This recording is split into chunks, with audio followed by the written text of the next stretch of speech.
यद् ज्ञात्वा मत्तो भवति स्तब्धो भवति आत्मा रामो भवति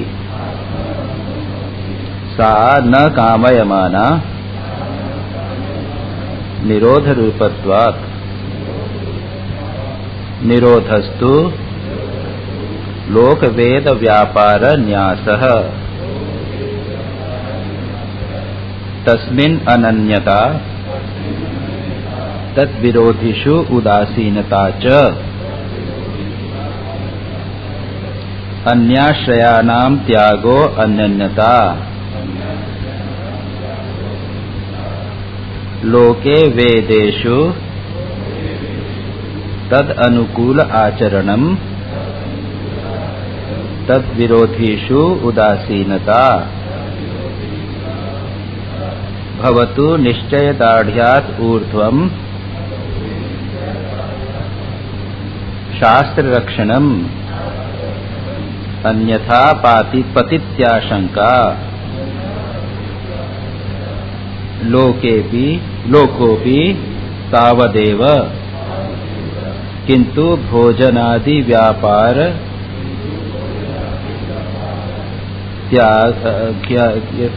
त्यागस्तु आशरीर धारणावधि तल्लक्षणानि वाच्यन्ते नाना मतभेदात्। हम दो क्लासेस के बाद, दो गैप्स के बाद फिर मिल रहे हैं। थोड़ा संक्षेप में उसका रिव्यू दे दूं। सबसे पहले भक्ति की व्याख्या, उसका स्वरूप, उसका रूप इत्यादि बताया गया। उसका what is the positive aspect, विदेहात्मक रूप क्या है, उसका निगेटिव पार्ट क्या है। उसको प्राप्त करके किसी और वस्तु की इच्छा नहीं होती, शोक नहीं होता, द्वेष नहीं होता और संसार की और किसी चीज में मन नहीं लगता। यह भक्ति का लक्षण एक प्रकार से बताया। और उसके बाद में कहा कि वह कामना की पूर्ति नहीं है। कामना कामयमाना, वह कामना की पूर्ति भक्ति से होती है ऐसी बात नहीं है। वो तो निरोध है, उससे तो कामनाओं का सारा का नाश हो जाता है, कंट्रोल हो जाता है। और उसके बाद निरोध का विस्तार से वर्णन किया गया। निरोध किसे कहते हैं कि लौकिक और सांसारिक जो कर्म हैं उनका भगवान के प्रति समर्पण। उसके बाद भगवान में पूर्ण अनन्यता और भगवान से विरोधी जो भी कुछ क्रियाकलाप हैं, विचार चिंतन, उसके प्रति वैराग्य, उसके प्रति उदासीनता। और उसके बाद कहा कि जब तक शास्त्र के, अब जब तक भक्ति में दृढ़ता नहीं हो जाती तब तक शास्त्रीय आचरण करना चाहिए, अन्यथा पतित होने की आशंका होती है। इस प्रकार से बात कही गई। अब उसके बाद में आज से 15वां सूत्र करते हैं। 15वां सूत्र पर थोड़ा सा विचार पहले भी किया जा चुका है। यहाँ पर कहा गया है तत् लक्षणानि वाच्यन्ते नाना मतभेदात्। तत् लक्षण, उसके लक्षण, तत् यानी किसके लक्षण। तो इस पर टीकाकारों ने दो प्रकार की व्याख्या की है। एक व्याख्या के अनुसार भक्ति के लक्षण, उसके भक्ति के लक्षण बताए, वाच्यन्ते कहे जाते हैं नाना मतभेद के द्वारा। नाना मतभेद के कारण अनेक प्रकार के लक्षण भक्ति के कहे जाते हैं। अब एक तो यह परिभाषा हुई। दूसरी परिभाषा यह कही कि इसके पहले निश्चय दृढ़ता की बात कही गई और सूत्र सिद्धांत के अनुसार इन सूत्रों का एक से एक के साथ दूसरे के साथ संबंध है। इसलिए आगे वाले सूत्र के साथ इसका आपको कांटेक्ट या इससे आपको संबंध देखना पड़ेगा। और दूसरी बात यह भी है कि भक्ति की व्याख्या तो पहले हुई, उसका रूप स्वरूप पराभक्ति का सब तो परम प्रेम रूपा बता दिया और अमृत स्वरूपा इत्यादि बता दिया, बहुत सारा विस्तार से बता दिया। अब पुनः बताने की क्या जरूरत। तो ये दो मतभेद हो गए। एक का कहने का, एक कहते हैं कि वो तो पराभक्ति का वर्णन किया गया, ये सामान्य भक्ति का और उसके साधन क्या हैं उसको बताने के लिए आगे वाले सूत्र कहे गए। दूसरे लोगों का कहना है कि नहीं, भक्ति की दृढ़ता का लक्षण क्या है, इसको बताने के लिए यहां कहा गया। इसके बाद में 4 सूत्रों में उसका वर्णन किया जाए। पहले पाराशर्य यानी व्यास की परिभाषा, उसके बाद गर्ग की परिभाषा, उसके बाद शांडिल्य की परिभाषा और उसके बाद नारद अपनी स्वयं की परिभाषा बताए। इन 4 परिभाषाओं के माध्यम से भक्ति, सामान्य भक्ति कहिए, उसके साधन कहिए, ये दोनों को बताया जाएगा संक्षेप में। या फिर कहिए कि जिसमें भक्ति दृढ़ हो जावे, निश्चय दृढ़ हो जावे, उसके लक्षण बताए जाए। हम दोनों प्रकार से उसे देखने का प्रयत्न करेंगे। तो मैंने जैसे कहा, इसमें क्या कहा गया है, पूजादिषु अनुराग इति पाराशर्यः। पढ़िए जरा।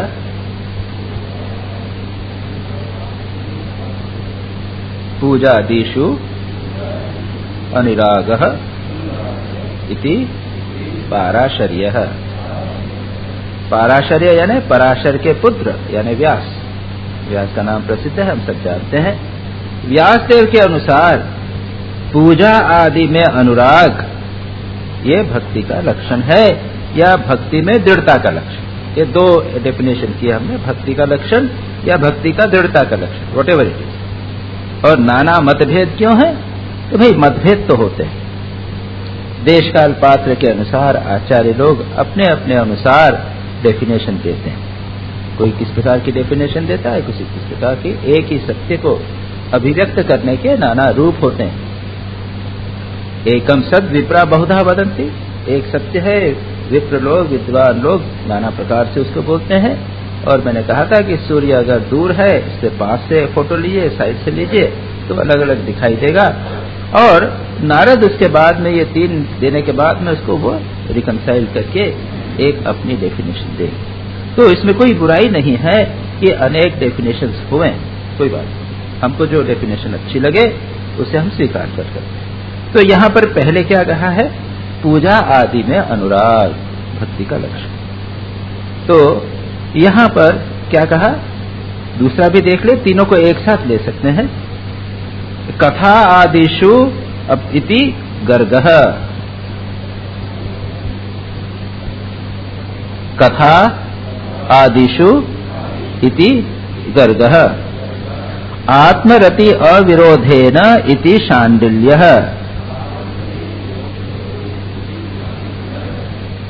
आत्मरति अविरोधेन इति शांडिल्यः। नारदः तु तदर्पित अखिलाचारता तद विस्मरणे परम व्याकुलता इति। अच्छा, ये 4 परिभाषाएं एक के बाद एक दोनों से संबंधित हैं, कहीं विरोध नहीं है, इसलिए मैंने चारों को एक साथ पढ़ लिया। क्या कहा है, तो पहले कहा कि गर्ग पराशर यानी व्यासदेव का क्या कहा, पूजा आदि में अनुराग होना यह निश्चय की दृढ़ता का लक्षण है या भक्ति का लक्षण। मन में निश्चय दृढ़ हो जाए, भक्ति करे, उसमें अनुराग, पूजा आदि में अनुराग हो, ये पराशर के पुत्र व्यास का कथन है। अनुराग, अनुराग यानी क्या, राग, राग यानी क्या, अटैचमेंट, डेफिनेशन। और पतंजल योग सूत्र जिन्होंने आप लोगों ने परिभाषा सुनी है वो जानते हैं क्या कहेंगे। राग यानी सुखानुशयी राग, वहां डेफिनेशन है 2nd चैप्टर में। सुख का अनुगमन जो करे, उसके पीछे जावे, उसको कहते हैं राग। जिस वस्तु से, व्यक्ति से, घटना से, कार्य से हमें सुख प्राप्त हो, उसके प्रति हमारा जो भाव है उसको कहते हैं राग, अटैचमेंट। अनुराग जो उसके पीछे जाता है, उसको जो बढ़ा देता है। तो राग यानी क्या, राग करने वाले के प्रति राग करना, अनुराग। राग के प्रति राग, एक डेफिनेशन कर, भगवान ही राग। भगवान जहां पर सबसे अधिक सुख जहां पर होता है वह भगवान। सबसे अधिक रागी कौन है? भगवान। भगवान ही सबसे अधिक प्रेममय है, आनंदमय है। तो एक प्रकार से ये कहा, अब भगवान में पूजा आदि में अनुराग हो जावे, इंटेंस अटैचमेंट हो जावे, तो समझना भक्ति निश्चय दृढ़ हो गई।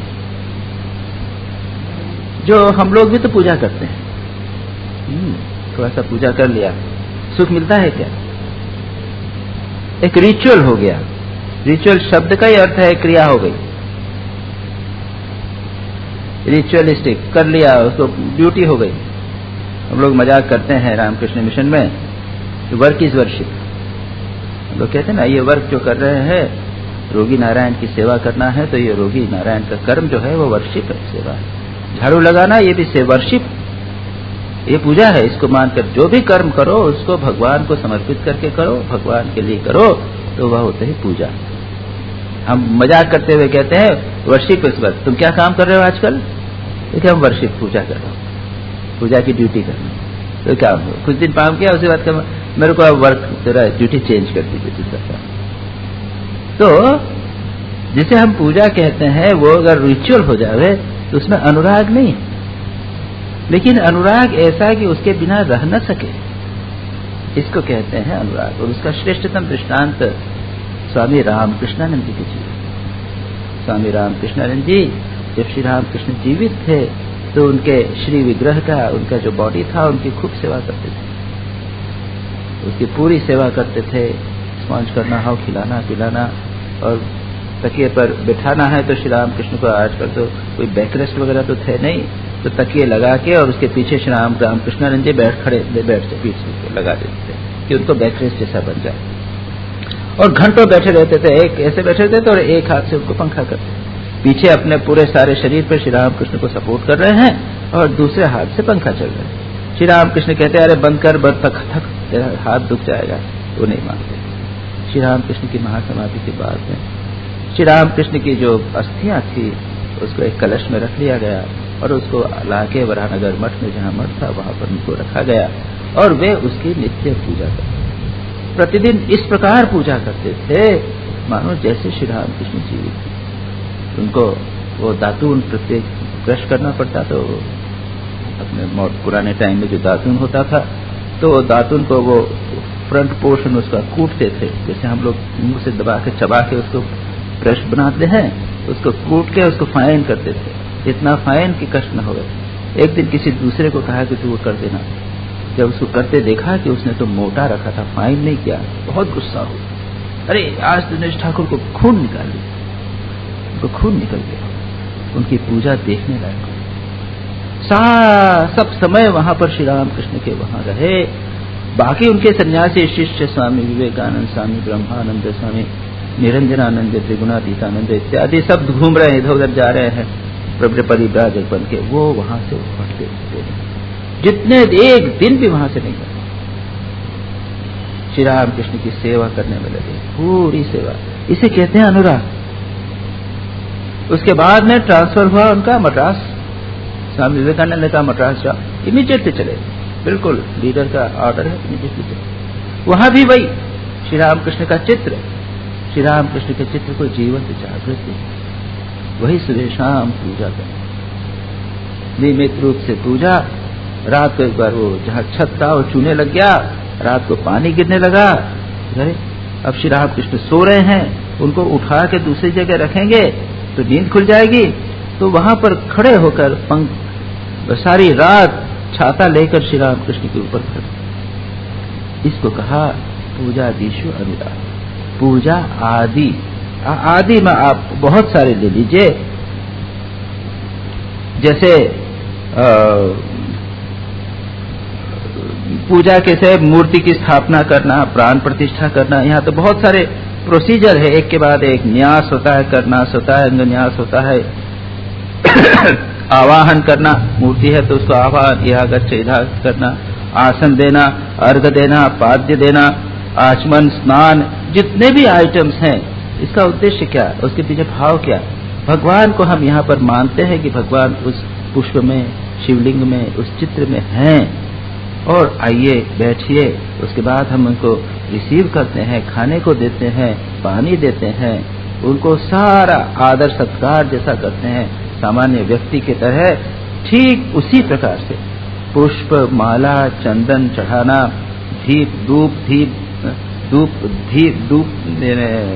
धूप देना, दीपक से उनकी आरती करना, सब कुछ। उसके साथ यात्रा है, महोत्सव हुए। साउथ इंडिया में तो वो एक अर्चना का विग्रह अंदर होता है और दूसरा उत्सव विग्रह होता है, वो बाहर निकलता है जाता है। वो सारी की सारी बातें करना, इसमें अनुराग। अब ये लग सकता है कि इसमें अनुराग की क्या आवश्यकता है, इस अनुराग से क्या होने वाला है, एडवांटेज क्या है? ये तो बाहरी पूजा है, प्रथमा प्रतिमा पूजा, जप स्तोत्रादि मध्यमा, उत्तमा मानसी पूजा इत्यादि कहा गया है। तो ये तो बाहरी बाह्य पूजा है। ऐसी बात जिसको अनुराग हुआ है उसको उसमें निश्चित रूप से आनंद आता है। और मैंने 2 घटनाएं आपके पास कही थी। एक थी स्वामी रामकृष्णानंद जी से किसी ने कहा था कि क्या आप पूजा करते रहते? अरे ये तो फर्स्ट स्टेप है, उसके बाद में सेकंड है जप स्तोत्र करना, थर्ड स्टेप है मानसिक पूजा। तो आप तो ये सब फर्स्ट स्टेप में ही है अटके हुए। तो उन्होंने विनम्र भाव से कह दिया था कि ना बाबा, मैं तो ऐसा ही अधिकारी हूं, मैं अधम अधिकारी हूं, मैं फर्स्ट स्टेप। लेकिन उनकी पूजा यानी आप वहां पहुंचो तो लगे कि भगवान साक्षात विराज, एक्चुअली ये फील। तो और दूसरा स्वामी प्रभुआनंद जी का दृष्टांत मैंने संभवतः जो लोग पहले अभी सुना होगा। प्रभुआनंद जी स्वामी ब्रह्मानंद जी के डिसाइपल थे और वो मायावती में रहते थे अद्वैत आश्रम में। उसके बाद में मद्रास में गए तो स्वामी ब्रह्मानंद जी ने एक दिन पूछा कि तुम पूजा करते हो? तो कि नहीं करते। तो क्यों नहीं करते हो? तो कि यहाँ पे अलाउड नहीं है, मैं ब्राह्मण शरीर नहीं हूँ। तो बड़े नाराज हो गए कि पूजा करना। तो उन्होंने कहा कि नहीं, मेरे को तो पूजा में इंटरेस्ट नहीं है, लेकिन मैं कहता हूँ तुम करो, तो स्वीकार करते। और उसके बाद में वे स्वयं कहते थे 3 दिन में मुझको उसकी एफिशिएंसी पता चली। तात्पर्य यह है कि यह जो पूजा आदि में अनुराग है, इसको हमको ऐसा नहीं समझना कि ये इंफीरियर है, एक डेफिनेशन ही है, नहीं। जिसमें अगर सचमुच भगवान के प्रति अनुराग होगा, दृढ़ता होगी, जैसे कहा ना निश्चय दाढ़, तो निश्चित रूप से पूजा आदि करने में उसको आनंद आएगा, सुख की अनुभूति होगी, उसमें अनुराग होगा। तो ये हुआ पूजा आदिशु अनुराग। इसके बाद में कहते हैं कथा आदिशु इति गर्ग। कथा आदि में गर्ग। देखिए ये पूजा आदि अनुराग में काफी डेप्थ है, काफी डेप्थ है। जैसे मैंने कहा ना, रामकृष्ण जी एक्चुअली फील करते थे, माँ शारदा स्वयं फील करती थी। क्या बात है, छटपट हो रहे हैं। देखते हैं तो श्री रामकृष्ण के चित्र के ऊपर चींटियां चढ़ रही। तो उनके लिए तो श्री रामकृष्ण का चित्र लिविंग है। ऐसा हो जाता है। कभी लगता है कि ठाकुर भूखे हैं, कभी प्यासे हैं, तो वो जो चित्र है वो जीवित हो जाता है और भक्त उसके साथ में पूर्ण 100% तादाद में स्थापित कर देता है। तो इसलिए इस दृष्टि से पूजा में अनुराग निश्चित रूप से भक्ति की, निश्चय की दृढ़ता का लक्षण है। उसके बाद कहते हैं कथा आदिशु अनुराग। दूसरा का कथा आदि में। अब कथा आदि में अनुराग, देखिए मैंने अभी कहा 3 लेवल।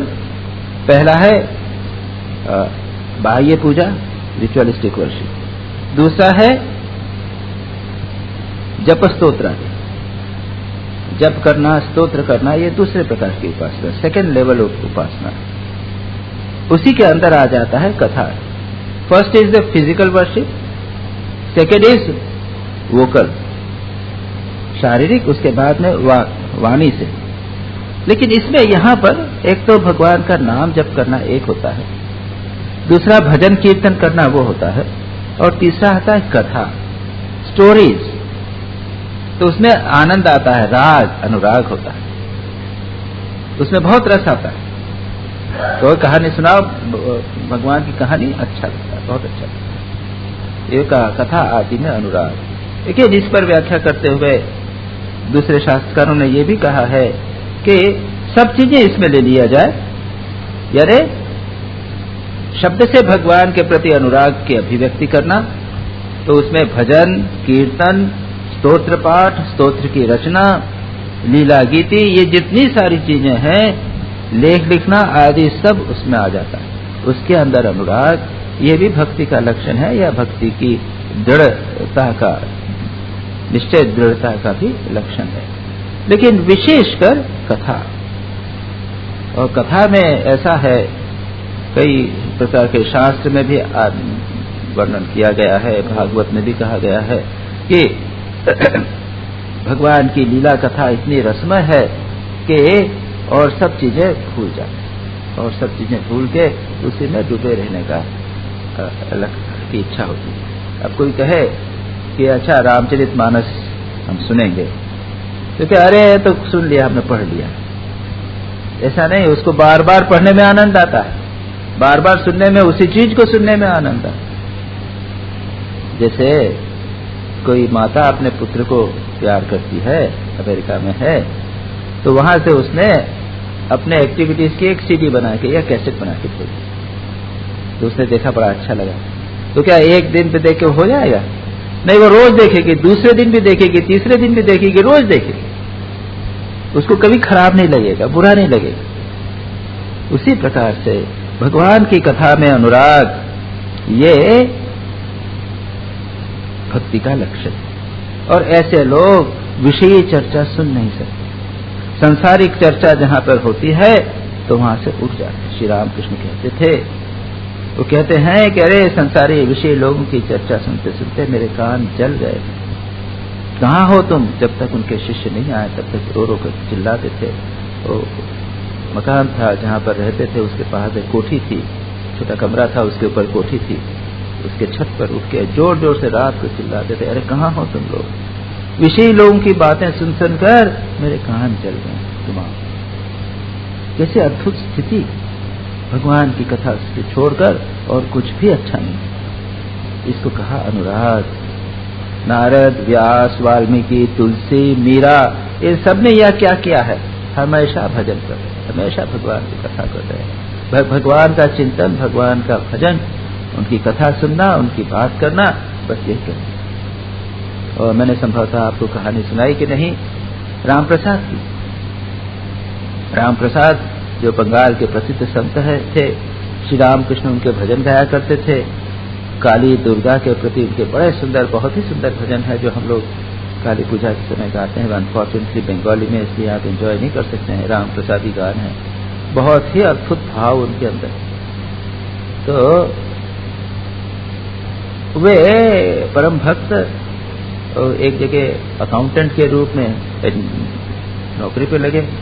तो अकाउंट करने के बदले वो अकाउंट बुक के अंदर, कैश बुक जो होती थी अकाउंट बुक, उसके अंदर वे भजन लिखते चले जाते, और कुछ नहीं, भजन ही लिखना है। तो लोगों ने देखा, मालिक को रिपोर्ट किया कि अरे ये तो आपका गड़बड़ कर देगा। मालिक ने जाके देखा, तो सचमुच एक के बाद एक अच्छे भजन लिखे हुए हैं। तो बुरा नहीं लगा उसने, प्रसन्न हुआ, देखा बहुत ही अच्छी क्वालिटी। उसने कहा तुम घर जाओ, तुम अपने भजन करो, अपने भजन में मस्त रहो, तुम्हारी वेतन मैं तुमको करा दूं। राम प्रसाद की बात है। तुकाराम, तो तुकाराम भजन में मस्त हो जाते थे। ड्यूटी कहाँ पे बिठाया है, कोई काम करना है, वो सब भूल जाते। ये है कथा आदिशु अनुराग, ये भक्ति का लक्षण और भक्ति का साधन भी। देखिए, ये सर्वत्र समस्त आध्यात्मिक साहित्य में ये ध्यान रखना है कि जो चीज किसी चीज के लक्षण है तो उसी की प्राप्ति का साधन। स्थितप्रज्ञ लक्षण होवे या भक्त का लक्षण होवे या भक्ति का लक्षण होवे, तो उसका आचरण भी, तो पूजा आदि करना, अनुराग पूर्वक करना। भगवान मेरे सामने विद्यमान है, उनको मैं खाना खिला रहा हूँ, खिला रही हूँ, उनको कुछ ये ऑफर किया जा रहा है, भगवान सचमुच उसे स्वीकार करते हैं। इस प्रकार का भाव रखना, ये भक्ति का लक्षण किया जाए, हमें करना चाहिए। और पूजा, उसके बाद कथा आदि में अनुराग, ये भी करना चाहिए। फिर आगे कहते हैं, भगवान जैसे गीता में भी कहते हैं मच्चित्तः मद्गतः प्राणा बोधयन्तः परस्परम कथयन्त्यश्च माम नित्यम तुष्यन्ति च रम। मेरे भक्त क्या करते हैं? मच्चित्ता, उनका चित्त मुझ में रम रहा है, मेरा हमेशा चिंतन कर रहे हैं। मद्गत प्राणा, उनके प्राण मुझ में हैं, अगर मेरा चिंतन न हो तो उनके प्राण निकल जाएंगे। मद्गत प्राणा, उनके प्राण मुझ में हैं, और परस्पर एक दूसरे से भगवान की कथा करते हैं। जैसे हम कथा एक ने कही, दूसरे ने कही भगवान की कथा, एक ने भगवान की एक कथा सुनाई, दूसरे ने दूसरी कथा सुनाई। और कथयंश्च माम, परस्परम बोधयन्तः कथयंश्च, बोलते हैं, कहते हैं, कथा सुनाते हैं। तुष्यन्ति, और उससे क्या तुष्टि को प्राप्त करते हैं। रमन्ति, आनंद को प्राप्त करते हैं। ये लक्षण हुआ किसका? जो लोग कथा आदि में अनुराग करने वाले। मिले दो मिले, श्री राम कृष्ण कहते थे कि भक्त का स्वभाव कैसा है? ऐसे गंजड़ी के, गांजाखोर जो लोग होते हैं तो क्या करते हैं? अकेले खाने गांजा पीने में मजा नहीं आता, दूसरा आ गया गंजेड़ी तो वाह खूब मजा। अन्य कोई ऑर्डिनरी व्यक्ति आएगा तो संकोच करेगा, लेकिन अगर दूसरा गंजेड़ी मिल गया तो बहुत अच्छा लगेगा, वो बस इसके साथ मिलकर खूब गांजा। तो इसी प्रकार जो भक्त हैं उनका भी लक्षण ये है कि दूसरा भक्त मिला कि खूब आनंद, और दूसरा अगर संसारी व्यक्ति होगा तो संकोच। तो इस प्रकार से जो लोग भगवान के कथा में, भगवान के भजन वगैरह में आनंद लेते हैं, रस लेते हैं, अनुराग, ठीक है। उन्होंने एक कहानी लिखी है, लॉटरी, 10 लाख रुपए की लॉटरी, सबने टिकट लिए, बड़े भाई ने, बड़े ठाकुर साहब ने, छोटे ठाकुर साहब ने, दोनों की पत्नियों ने लिए, एक आध लड़के ने भी लिए। अब देखते हैं कि 1 महीना है उसकी लॉटरी खुलने में, सब लोगों की भक्ति बढ़ गई।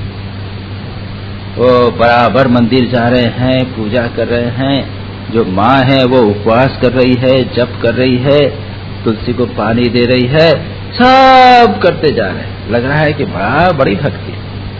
तो ये भक्ति किसकी? भगवान के प्रति है क्या? अनुराग बहुत है पूजा के प्रति। तो अनुराग वो लॉटरी कि किस तरह भगवान प्रसन्न हो जाए और हमारे नाम पे लॉटरी खुले। ये भी हो सकता है कि भक्ति तो है, अनुराग है, कथा भी सुनते हैं, अच्छा लगता है, लेकिन ठीक ठीक भक्ति न हो, को थोड़ा कुछ डिफिकल्टी हो गई, दिक्कत हो जाती है, मन उधर से हट जाता है, पूजा आदि करने में मन नहीं लगता। इसलिए एक तीसरी डेफिनेशन कही कि इस खतरे से बचने के लिए कि पूजा कथा में प्रीति होते हुए भी भक्ति न होवे, इसलिए कहा, क्या कहा? आत्मा में ही रति और किसी में नहीं, बाहर किसी वस्तु में नहीं, आत्मा में ही। यो आत्मरतिरेव स्यात्, भगवान गीता में कहते हैं, जो आत्मरतिरेव स्यात् आत्मतृप्तश्च मानवः आत्मन्येव च संतुष्टः तस्य कार्यम्। जिसके आत्मा में रति, आत्मरतिरेव स्यात्, आत्मा में भी तुष्ट है, आत्मा आत्मरतिरेव स्यात् आत्मतृप्तश्च मानवः आत्मन्येव संतुष्ट, आत्मा में ही संतुष्टि है और कहीं बाहर किसी चीज में और किसी वस्तु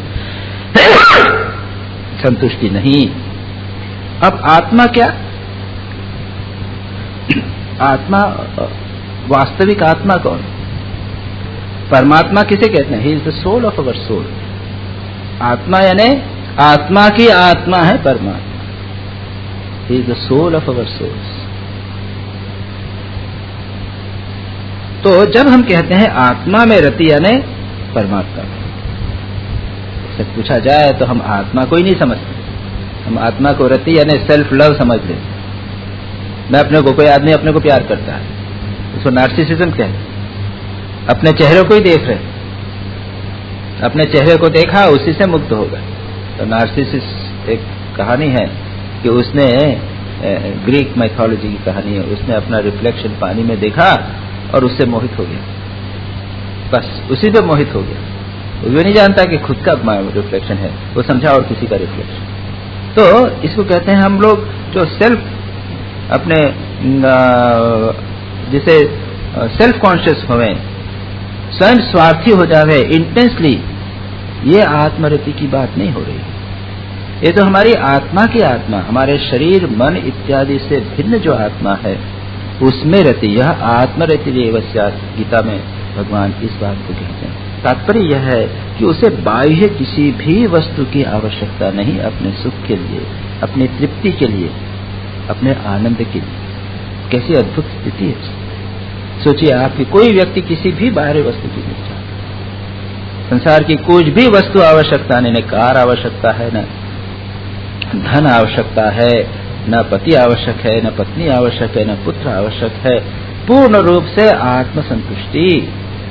what a wonderful state, what a wonderful state. तो यहाँ पर यही कहा, आत्मरति अविरोधेन अनुराग, ऐसा अनुराग होना चाहिए जो आत्मरति से अविरोधी होवे, ऐसा कार्य न होवे जो भगवान से हमें दूर ले जावे।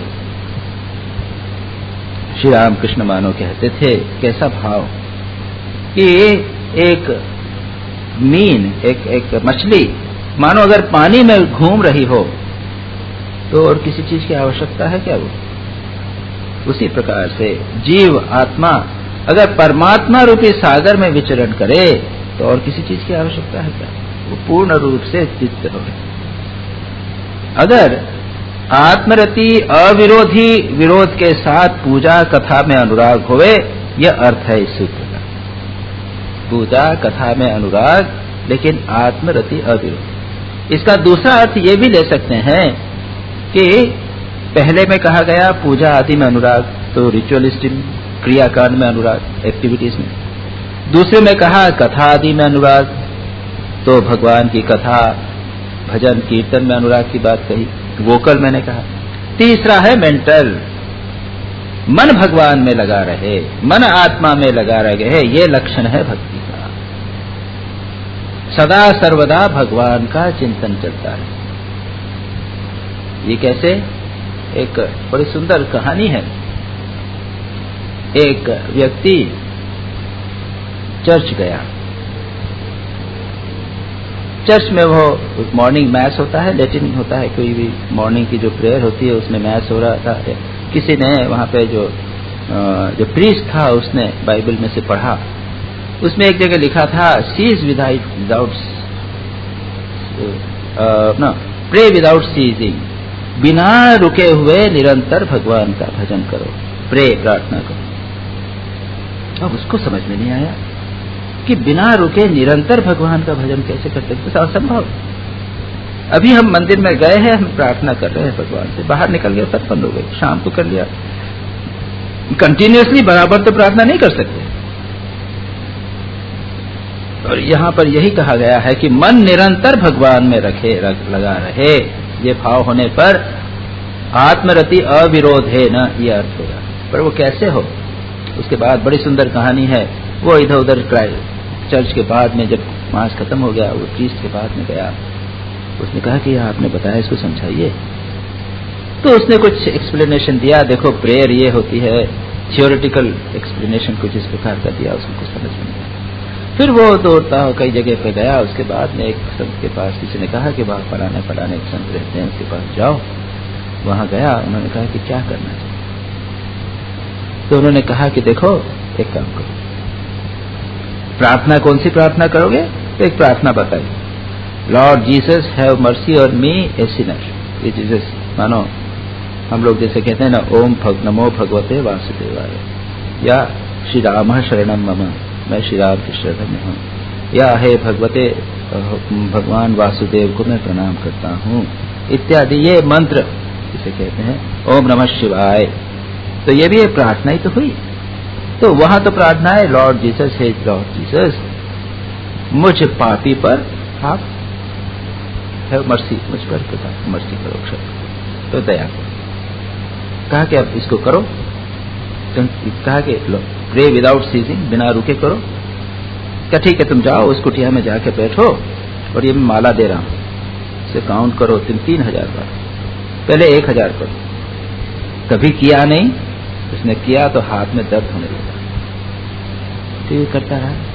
7 दिन बाद फिर गुरु के पास गया, उसने कहा कि अब तुम 3,000 बार, 3,000 बार करने लगा। ठीक है, बड़ी मुश्किल हुई, सारा दिन उसी में लग गया। अभी तो दो धीरे धीरे करता था, धीरे धीरे हैबिट होगी। अगली बार गया 15 दिन बाद में तो कहा कि अब 6000 बार 6000 बार करो, कहा। उसने किया तो क्या हुआ, सारा दिन करने में। मंत्र भी बड़ा है, lord Jesus have mercy on me, it takes time. Om Om नहीं, ओम राम राम राम राम राम राम करते हुए, और धीरे से सावधानी पूर्वक उसको करे तो लंबा है। सारा दिन लग गया। ओ जब करते करते सो गया। जब उठा तब क्या हुआ, उसने देखा कि वही जप मंत्र में चल रहा है, लॉर्ड जीसस हैव मर्सी। मतलब यह है कि सोते हुए भी वो जपता है। ये तो वोकल हुआ, केवल मेंटल हुआ। इसके अगर उसके साथ अनुराग हो जावे तो इसको हम कहेंगे ये कंटिन्यूअस भगवान का चिंतन। तो जो भगवान में प्रेम करता है उसका स्वभाव ऐसा हो जाता है कि वो मन से निरंतर भगवान का स्मरण मनन करता है। तो 3 लेवल बताए, एक पूजा आदि क्रियाकांड और उससे संबंधित जो भी चीजें हैं उनमें अनुराग होना। दूसरा भगवान का नाम, भगवान के गुणगान, भगवान की कथा, भगवत साहित्य का, सत साहित्य का अध्ययन इत्यादि में अनुराग होना। और तीसरा भगवान में मन की रति होना, अटैचमेंट ऑफ माइंड भगवान में होना। ये 3 बताए हैं निश्चय दृढ़ता के लक्षण कहिए या फिर भक्ति के लक्षण, दोनों प्रकार परिभाषा हम ले सकते हैं इसको। और जहां तक हमारा प्रश्न है, हम लोग साधक हैं, हम लोगों के लिए है कि इन तीनों को अपने जीवन में उतारने का प्रयत्न करें। That is more important. अब नारद ने क्या किया देखिए, वो ले लीजिए, अपन उसको ब्रेक करके पढ़ेंगे।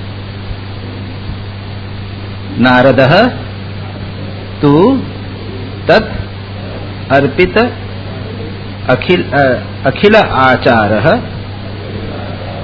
तत् विस्मरणे परम व्याकुलता इति। नारद ने एक डेफिनेशन अपनी दी है भक्ति की या निश्चय दृढ़ता की। तो कहते हैं तू, किंतु किंतु किंतु कहते हैं, किंतु नारद के अनुसार तद अर्पित अखिल आचार, जितना भी आचरण है, जितना भी कंडक्ट है, जितनी भी एक्टिविटी है, मन की, शरीर की, वाणी की, ये सब की सब तद अर्पित, उनको भगवान को अर्पित कर देना। और भगवान के तद यानी भगवान के विस्मरण में परम व्याकुलता का अनुभव करना, ये भक्ति की दृढ़ता का लक्षण। कितना सुंदर। क्षण भर भी विस्मरण न होवे, विस्मरण होने पर व्याकुलता का अनुभव हो। अरे अरे भगवान को भूल गए, भगवान के स्मरण में परम आनंद का अनुभव। क्षण भर भी भगवान को नहीं भूलना, तद विस्मरणे परम व्याकुलता। यहां पर नारद क्या कहते हैं, जो आपने क्रियाकांड किया, पूजा आदि में अनुराग है वह, जो कथा आदि की और जो मन से स्मरण किया, इन तीनों का भगवान में स्मरण, समर्पण। अखिल आचार, समस्त आचरण। यही नहीं, उठने बैठने चलने फिरने के जो भी कार्य है सब प्रभु में समर्पित। श्री कृष्णार्पणमस्तु, जो भी करें सब प्रभु को समर्पित। अब ये कैसे होगा, किसी कर्म के पहले करने के पूर्व भगवान का स्मरण करें और अंत में उसको भगवान को समर्पित करें, वर्बली समर्पण करें। प्रारंभ में हम जब ध्यान गाइडेड मेडिटेशन होता है ना, आप लोग जानते हैं प्रति रविवार संडे को होता है 8:50 पे, नेक्स्ट संडे को 8 बजे होगा गाइडेड मेडिटेशन 40-45 मिनट तक करके लास्ट में क्या करते हैं, समर्पण करते हैं। हम क्या बोलते हैं, हाथ जोड़ लीजिए और प्रभु से कहिए कि यह जो ध्यान किया यह त्रुटिपूर्ण हो या त्रुटि रहित हो, जैसे भी मैंने किया, परफेक्टली और इम्परफेक्टली जो भी हो, यह सब आपको समर्पित। जो भी कार्य करें सब आपको समर्पित। ये पाठ हमने किया, इसको आपको समर्पित। आपने जो सुना वह भी समर्पित। स्वामी ब्रह्मानंद जी कहते हैं, before you begin the work remember God, and after the end of the work remember God, surrender everything to God, and also remember God in between. ये जो समर्पण है ये बिना स्मरण के नहीं हो सकता। हम विस्मरण हो जाए उसके बाद स्मरण नहीं, तो भगवान का स्मरण उसमें इंक्लूडेड ही है। जो भी कर्म करें, लौकिक कर्म हो, क्रियाकांड हो, रिचुअल हो, नाम जप हो, भजन कीर्तन हो, ध्यान हो, सब कुछ प्रभु को समर्पण। और मैंने जैसा कहा, बिना निरंतर स्मरण के समर्पण नहीं होता। इसलिए कहा कि तद व्याकुलता की बात कही गई। बिना निरंतर स्मरण के समर्पण संभव नहीं है, इसलिए व्याकुलता की बात कही। तद विस्मरणे परम व्याकुलता, भगवान के विस्मरण में परम व्याकुलता होती है। विस्मरण हो ही नहीं सकता। सब कुछ है जाए। जिस प्रकार से माँ अपने नवजात शिशु होवे, 6 महीने का इन्फेंट होवे, तो क्या कभी क्षण भर भी उसका विस्मरण होता है? नवविवाहित नव दंपत्ति जो होते हैं वो एक दूसरे का क्षण भर भी विस्मरण होता है? निरंतर बना रहता है। विस्मरण होते ही कष्ट होता है। उसी प्रकार भगवान में जब एक बार रस आने लग जाए, भगवान के प्रेम हो जावे, तो विस्मरण का प्रश्न नहीं होता। विस्मरण होगा ही नहीं। तो इसलिए कहा उसमें परम व्याकुलता की बात कही। तात्पर्य क्या है? पूर्ण आत्मसमर्पण भक्ति का या समस्त साधना का सार। ये हम it is the climax of all sadhana. पूर्ण रूप से ऐसा नहीं कि अद्वैत अहम ब्रह्मास्मि निर्विकल्प समाधि, नहीं, उसके भी ऊपर की बात। वहां पर हमारा अपना कुछ नहीं रहता, सब कुछ समाप्त हो जाता है, समर्पित हो जाता है। गिरीश चंद्र घोष की घटना आपको बता दूं।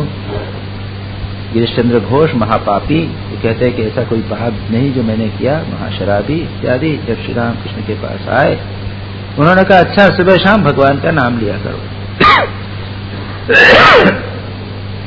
तो सोचने लगे मेरी कब सुबह होगी कब शाम होगी पता ही नहीं, उनको पता ही नहीं सारा इरेगुलर लाइफ।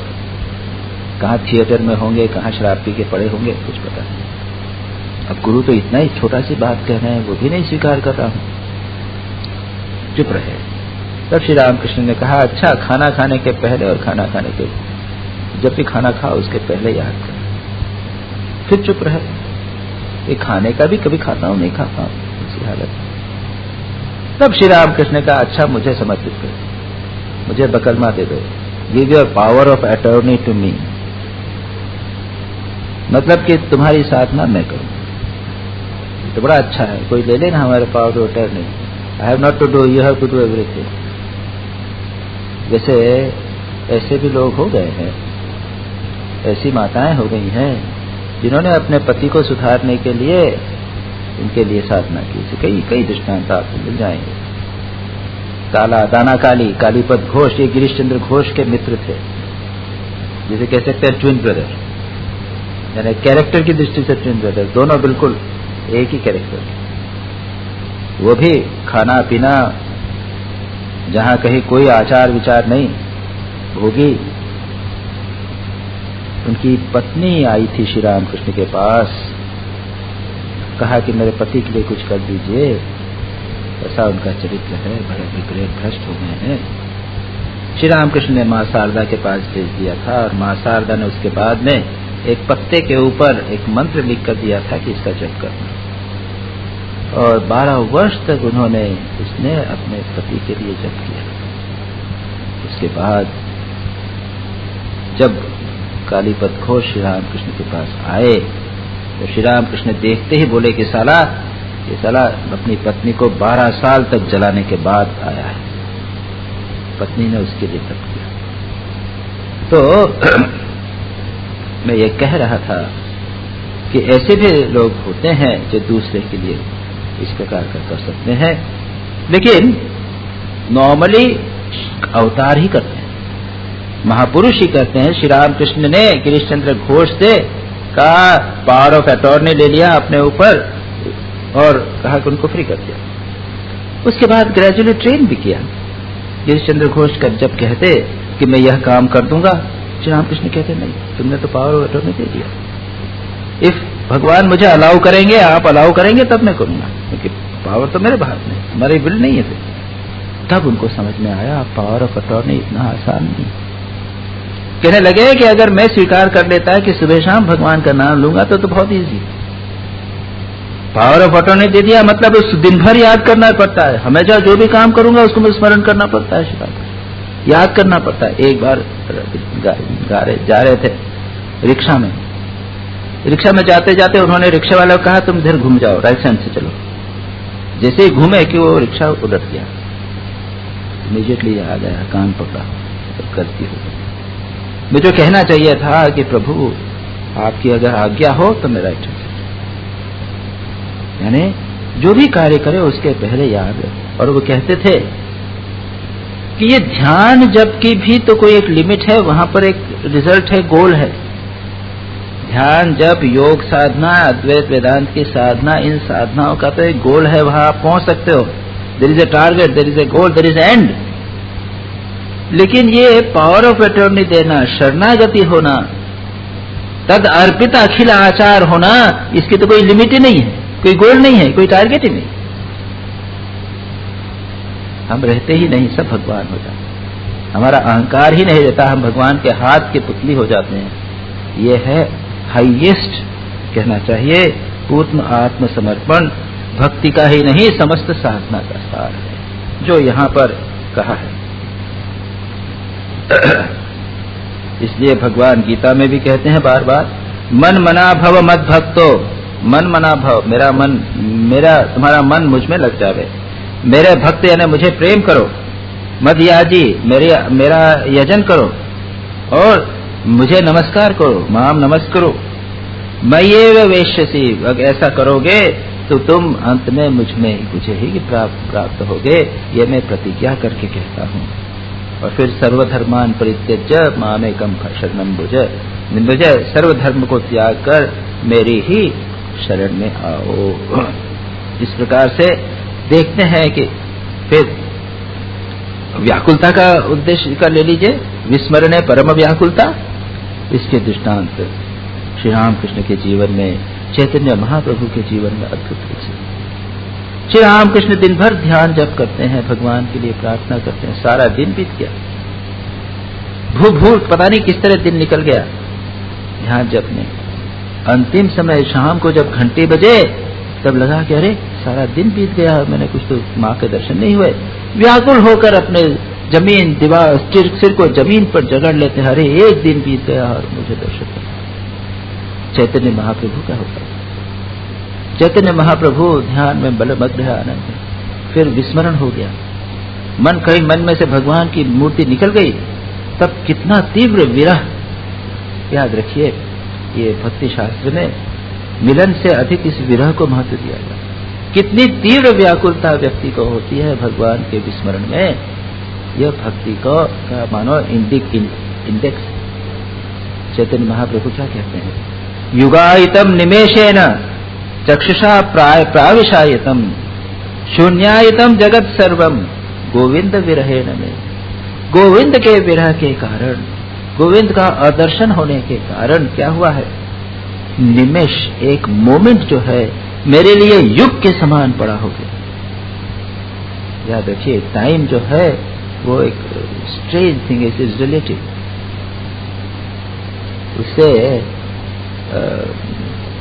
अपने आइंस्टीन से, थ्योरी ऑफ रिलेटिविटी के जो प्रणेता आइंस्टीन से उनकी वाइफ ने पूछा कि अच्छा ये तुम्हारी थ्योरी ऑफ रिलेटिविटी समझाओ तो वो कहने लगे कि अच्छा देखो, बड़ा सिंपल है कि जब मैं आग के पास में, अंगीठी के पास बैठता हूं तो 5 मिनट मुझे 5 घंटे जैसे लगते, लेकिन माय डियर जब मैं तुम्हारे पास बैठता हूं तो 5 घंटे 5 मिनट जैसे निकलता है।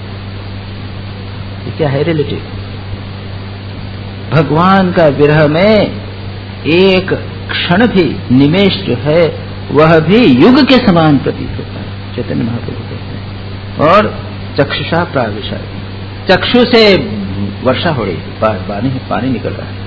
और जगत सर्वम शून्यायतन, जगत शून्य प्रतीत होता है। कहां जाए, क्या करें, शून्य। सब कुछ है, लोग हैं, लेकिन फिर भी अकेला लगता है, अलोना लगता है, कोई नहीं है हमारा। जगत शून्यायतम जगत सर्वम गोविंद विरहे, ये है भक्ति का लक्षण। यहां पर इसीलिए कहा है। तात्पर्य क्या है? तात्पर्य यह है कि जो लोग भगवान के सच्चे प्रेमी होते हैं वो क्षण भर भी भगवान को भूलते नहीं, भूल नहीं सकते, क्योंकि उन्हें तीव्र वेदना सहन करनी, इंटेंस सफरिंग होगी, इसलिए वो उसको सहन ही नहीं कर सकते। इस प्रकार से यहां पर 4 सूत्रों का आज अपने स्टडी किया, जिसमें भक्ति के विभिन्न लक्षणों का वर्णन किया है। उसके बाद में इसको कंफर्म करते हुए अगले सूत्र में कहेंगे, बाद में आएगा अस्ति एवमेव, ऐसा ही है, ऐसा ही है। और उसके बाद दृष्टांत देखें गोपियों का, और उसके बाद गोपियों का और भी क्या स्वरूप था, उनके विचार, उनका जो ध्यान था, उनका जो चिंतन किस प्रकार का था, उसका भी वर्णन अगले सूत्रों में आएगा, जो हम अगली बार करेंगे। प्रहलाद नारद पराशर पुंडरीक व्यास,